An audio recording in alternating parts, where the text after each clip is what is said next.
Hello అండి, నమస్తే. Welcome back to my channel. చాలా రోజుల తర్వాత స్టిచింగ్ వీడియోస్ అయితే స్టార్ట్ చేస్తున్నానండి. అయితే ఇంతకుముందు చెప్పినవి కాకుండా కొన్ని కొత్త టెక్నిక్స్ అనేవి మీకు చెప్తాను. ఈరోజు వీడియోలో ఏంటంటే, మనం ఈ రోజున ఒక బ్లౌజ్ కుట్టిన, డ్రెస్సెస్ స్టిచ్ చేసిన ప్రతి దానికి కూడా పైపింగ్ అనేది నెక్స్ట్ కంపల్సరీ వేసుకుంటున్నాం కదండి. సో పైపింగ్ కోసం మనం ఏంటంటే హాఫ్ పట్టు పీసెస్ అనేవి ప్రిఫర్ చేస్తాం. చాలామందికి తెలియదు పైపింగ్ ఏ క్లాత్తో వేయాలక్క అని కూడా అడుగుతారు. హాఫ్ పట్టు అనేది మనం తీసుకుంటాం, ఎందుకంటే అది షైన్ అవుతూ ఉంటుంది, మెరుస్తుంది కదండి కొంచెం. చాలామంది షిఫాన్ కానీ జార్జెట్ శారీస్ కానీ బ్లౌజెస్ స్టిచ్ చేస్తున్నప్పుడు ఆ శారీలోంచి పీస్ని తీసుకుని పైపింగ్కి వేస్తూ ఉంటారు. అలాంటప్పుడు ఏమవుతుందంటే నెక్ కరుసు తిరిగే చోట అది కొంచెం ఉగ్గుల కింద కాస్త కరెక్ట్గా రాకుండా లూజ్గా వచ్చేస్తుంది అనమాట. సో ఆ మిస్టేక్స్ అయితే ఎప్పుడు చేయకండి. దేనికి మీరు పైపింగ్ వేసుకుందాం అనుకున్నా కూడా కొంచెం స్టిఫ్గా ఉండే క్లాత్ తీసుకోండి.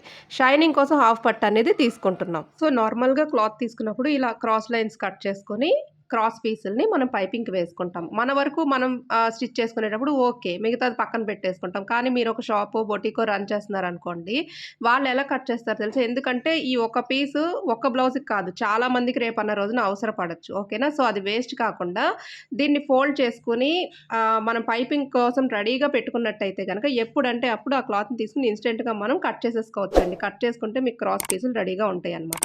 సో వాళ్ళు ఎలా ఫోల్డ్ చేస్తారు అనే టెక్నిక్ అనేది నేను మీకు ఈరోజు చూపిస్తాను. చూడండి, ఫస్ట్ ఒక హాఫ్ పట్టు పీస్ అయితే తీసుకోండి. తీసుకున్న క్లాత్ని అంతకంటే ముందు మీకు నా వీడియోస్ నచ్చుతున్నట్టయితే కనుక డెఫినెట్గా ఒక లైక్ అయితే చేయండి.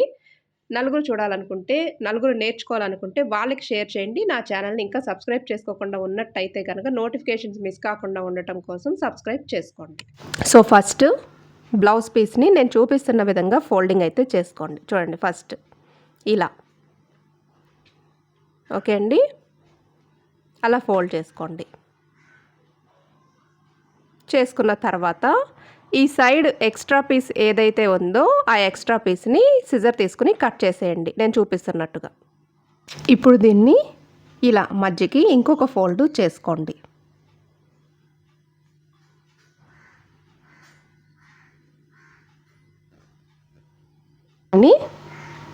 ఇలా మీ వైపుకి పెట్టుకొని ఇంకొక ఫోల్డ్ ఇలా చేయండి. ఓకే అండి, చేసిన తర్వాత ఇలా సెంటర్కి ఇలా ఒక ఫోల్డ్ చేసుకోండి. అంతేనండి. ఇప్పుడు ఇలాగ దీనికి మధ్యలో ఈ పొడవు నుంచి ఆ పొడవుకి ఒక కుట్టు వేసేయండి. ఇలా వేసుకున్న తర్వాత ఫస్ట్ చివరి ఎడ్జ్ ఫోల్డింగ్స్ ఉంటాయి కాబట్టి చిన్నది ఇలాగ లెవెల్గా కట్ చేసేసుకోండి. కట్ చేసుకున్న తర్వాత పైపింగ్ ఎంత వెడల్పులో వేసుకోవాలనుకుంటున్నారో అంత వెడల్పులో దీని మీద స్కేల్తో లైన్స్ కొట్టేసుకోండి. చిన్న చిన్న లైన్స్ కొట్టుకోవడం సులువు కదండి. మనం క్లాత్ పరిచేసుకుని పొడవుగా లైన్స్ గీసుకుని ఎన్నిసార్లు కట్ చేసుకుంటాం కదా.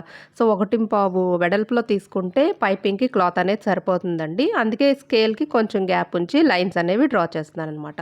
యాక్చువల్లీ ఎన్ని లైన్స్ డ్రా చేస్తున్నానో అంత క్లాత్ అయితే ఇప్పుడు మనకు అవసరపడదు, కానీ తర్వాత మనకు అవసరం అయినప్పుడు కూడా ఈజీగా జస్ట్ ఆ లైన్స్ మీద మనం కటింగ్ అనేది చేసేసుకుంటే సరిపోతుంది. దీన్ని ఇలా పక్కన పెట్టేసుకుని మీరు ఏ పీస్ అయినా సరే ఇలాగే ఫోల్డింగ్ చేసుకుని ఒక కుట్టు వేసుకుని కావాల్సిన కటింగ్ చేసుకుని మిగతా క్లాత్ని పక్కన పెట్టుకున్నారంటే ఎప్పుడైనా అది మ్యాచింగ్ మీకు కావాలి పైపింగ్కి అన్నప్పుడు వెంటనే తీసి మీరు కటింగ్ చేసుకోవచ్చు. మీకు టైం అనేది సేవ్ అవుతుంది అనమాట. అలాగే క్లాత్ కూడా మనకి ఇంత కూడా వేస్ట్ అవ్వదండి. దీంట్లో ఉండే ప్రతి పీసు కూడా మనకి పైపింగ్ కోసం యూజ్ అవుతుంది. ఇప్పుడు ఇది హాఫ్ పట్టు పీస్ అని నేను చెప్పాను. హాఫ్ పట్టే కాదు, మీరు రా సిల్క్ పీసులు తీసుకుంటాం కదా, గోల్డ్ అండ్ సిల్వర్, అవి కూడా సేమ్ ఇలాగే చేసి పక్కన పెట్టుకున్నారంటే మ్యాక్సిమం గోల్డ్ సిల్వర్ అనేవి చాలా బట్టలకు మనం యూజ్ చేస్తాం కాబట్టి చాలా టైం అనేది సేవ్ అవుతుంది మీకు. ఈ సెంటర్లో కుట్టు మనం ఏదైతే వేసామో ఇలా కట్ చేసుకున్న తర్వాత దాన్ని విప్పేసుకుంటే మీకు ఇవన్నీ కూడా క్రాస్ పీస్లేనండి. ఒక దాంట్లో 2 వస్తాయి, ఆ 2 కూడా చాలా పొడవుగా వస్తాయి. ఆ రెండింటిని అతుక్కుంటే కనుక మీకు బ్లౌజ్ నెక్ అనేది కరెక్ట్గా